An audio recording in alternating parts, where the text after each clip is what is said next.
আজও গরিব মানুষদের কষ্টটা এড়িয়ে যেতে পারেন না রোনাল্ডো।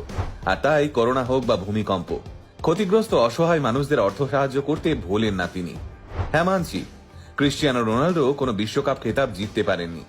হ্যাঁ মানছি, ফুটবলের দুনিয়ায় আর এক লেজেন্ড লিওনেল মেসি থেকে তিনি ব্যালন ডিওরের দৌড়েও পিছিয়ে রয়েছেন। কিন্তু কয়েকটা ট্রফি আর কয়েকটা পরিসংখ্যান দিয়ে কি ক্রিশ্চিয়ানো রোনাল্ডোর লড়াইকে বিচার করা যায়? কারণ ক্রিশ্চিয়ানো রোনাল্ডোকে যদি বাতিল করতে হয়, তাহলে তো পৃথিবীর সমস্ত গরিব মানুষের লড়াইকে বাতিল করতে হবে। যারা মুখে রক্ত তুলে পরিশ্রম করে সাফল্য পেয়েছেন, তাদের সবাইকে বাতিল করতে হবে। সেটা কি কারো পক্ষে সম্ভব? ফুটবল মাঠে পক্ষ বিপক্ষ থাকবেই, প্রতিপক্ষের জালে বল জড়িয়ে প্রতিপক্ষের সমর্থকদের হ্যাটা করা থাকবেই।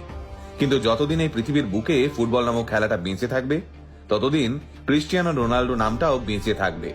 বিপক্ষে যেই আসুক, এই নামটা কেউ মুছতে পারবে না। কারণ ক্রিশ্চিয়ানো রোনাল্ডো শুধু কয়েকজন দর্শককে নয়, একসঙ্গে কয়েকটা প্রজন্মকে প্রভাবিত করেছেন, যার মধ্যে বড়লোক, গরিব, মালিক, শ্রমিক, ঠিকাদার, মজদুর সবাই রয়েছেন। আর তাই আজ ক্রিশ্চিয়ানো রোনাল্ডোর ৩৯তম জন্মদিনে আল্টিমেট মোটিভেশন টিমের পক্ষ থেকে সৃষ্টিকর্তার কাছে একটাই প্রার্থনা, ৭ নাম্বার জার্সি পরা ওই মেজাজি মানুষটাকে ভালো রাখবেন।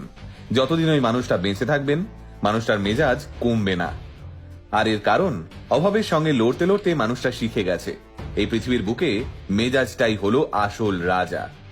শুভ জন্মদিন ক্রিশ্চিয়ানো রাজা রোনাল্ডো।